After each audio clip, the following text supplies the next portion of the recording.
നമസ്കാരം. ഞാൻ ശ്രീരാജ്, നിങ്ങളുടെ കാർഡിയോ ഹെൽത്ത് കോച്ച്. ഇന്ന് ഞാൻ പറയാൻ പോകുന്നത് നമ്മുടെ മൈൻഡ് സെറ്റിനെ കുറിച്ചാണ്. നമുക്ക് ഇഷ്ടം പോലെ മോട്ടിവേഷണൽ ഗുരുക്കളുണ്ട്, മെൻറ്റേഴ്സുണ്ട്.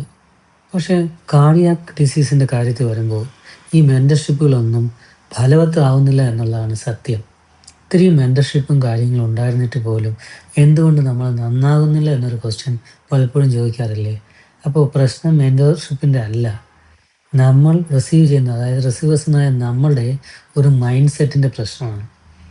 പ്രത്യേകിച്ച് നമ്മുടെ കേരളത്തിൽ സംഭവിച്ചുകൊണ്ടിരിക്കുന്ന ഒരു പ്രശ്നമെന്ന് പറയാൻ പറ്റില്ല, ഒരു ട്രാൻസിഷൻ പീരീഡാണ്. നമുക്ക് എന്തൊക്കെ കാര്യങ്ങൾ വേണമെന്ന് വ്യക്തമായ ധാരണ കിട്ടാൻ പറ്റാത്ത ഒരു കാലത്തിലൂടെയാണ് നമ്മൾ കടന്നു പോകുന്നത്. കുറച്ച് മുന്നേ ഉള്ള പഴമക്കാരെന്ന് പറഞ്ഞാൽ നമ്മുടെ പാരൻസിൻ്റെ അവർക്കറിയാം എന്ത് വേണമെന്ന്, അവർ കറക്റ്റ് ഡിസിപ്ലിനിൽ കാര്യങ്ങൾ പോകും. പക്ഷേ ഇപ്പോൾ നമുക്ക് എല്ലാം കൂടെ ഒരു അവിയൽ പരുവത്തിലാണ്. ഒരുപാട് കാര്യങ്ങൾ നമ്മുടെ മുന്നിലുണ്ട്, നമുക്കിതെല്ലാം കൺസ്യൂം ചെയ്യും വേണം, പക്ഷേ ഇതിന് പ്രയോറിറ്റി കൊടുക്കാനും കഴിയുന്നില്ല. അങ്ങനെ ഒരു പ്രയോറിറ്റിയാണ് നമ്മുടെ ഹെൽത്തിൻ്റെ കാര്യത്തിൽ. നോക്കൂ, നമ്മുടെ ഇന്ത്യയിൽ ഡയബറ്റിക്സ് പേഷ്യൻ്റെ എണ്ണം വളരെ കൂടുതലാണ്. എന്ന് പറഞ്ഞാൽ ഷുഗർ ഇല്ലാത്തവർ ആരും ഇല്ല എന്നുള്ളതാണ് ഞെട്ടിപ്പിക്കുന്ന വസ്തുത. നമ്മൾ പലരും എൻ്റെ ബ്ലഡ് റിസൾട്ട് അറിഞ്ഞു കഴിഞ്ഞാൽ എനിക്ക് പ്രശ്നമാകുന്നത് ചെക്ക് ചെയ്യാതെ ഇരിക്കുന്നവരാണ് പലരും. ചെക്ക് ചെയ്ത് കഴിഞ്ഞാൽ ആ റേഷ്യോ ഇനിയും കൂടുമെന്നുള്ളതാണ് സത്യം. എന്തുകൊണ്ട് ഇങ്ങനെ സംഭവിക്കുന്നു? കാരണം നിങ്ങൾ ചെക്ക് ചെയ്യാതെ ഇരുന്നാൽ എന്താ സംഭവിക്കുന്നു കഴിഞ്ഞാൽ ബോഡിക്ക് അറിയത്തില്ല. ഷുഗർ ഓൾറെഡി ബോഡിയിലുണ്ടെങ്കിൽ തീർച്ചയായും കൂടി വരത്തേ ഉള്ളൂ, കുറയാൻ പോകുന്നില്ല.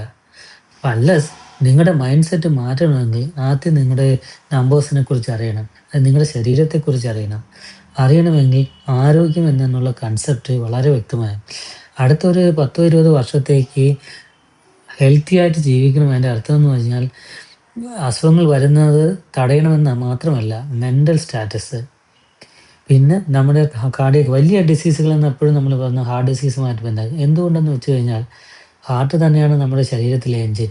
ഇതിന് എന്തെങ്കിലും കേടുപാട് വന്നു കഴിഞ്ഞാൽ ഉണ്ടാകുന്ന പ്രശ്നങ്ങൾ വളരെ വലുതാണ്. ഒന്ന്, ലൈഫ് ലോങ് മെഡിസിൻ കഴിക്കണം. രണ്ട്, നമുക്ക് കിട്ടുന്ന മെൻ്റൽ സപ്പോർട്ടിൻ്റെ കുറവ്. മൂന്ന്, നമുക്ക് പല കാര്യങ്ങളും ചെയ്യാൻ ആഗ്രഹമുണ്ടെങ്കിലും ചെയ്യാൻ പറ്റാത്തതിന് വരുന്ന കുറേ പ്രശ്നങ്ങൾ. പിന്നെ മരുന്നിൻ്റെ സൈഡ് എഫക്റ്റുകൾ, ഫിനാൻഷ്യൽ ഇഷ്യൂസ്, ഇങ്ങനെ പോകുന്ന നീണ്ട നിര.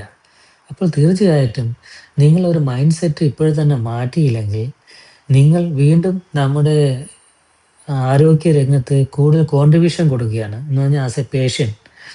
അപ്പോൾ അത് ഈ പറയുന്ന കോർപ്പറേറ്റ് ലെവലിൽ വരുന്ന ഹോസ്പിറ്റൽസിന് എത്രത്തോളം ഉപയോഗമുണ്ടെന്ന് നിങ്ങൾ കരുതിയിരിക്കും.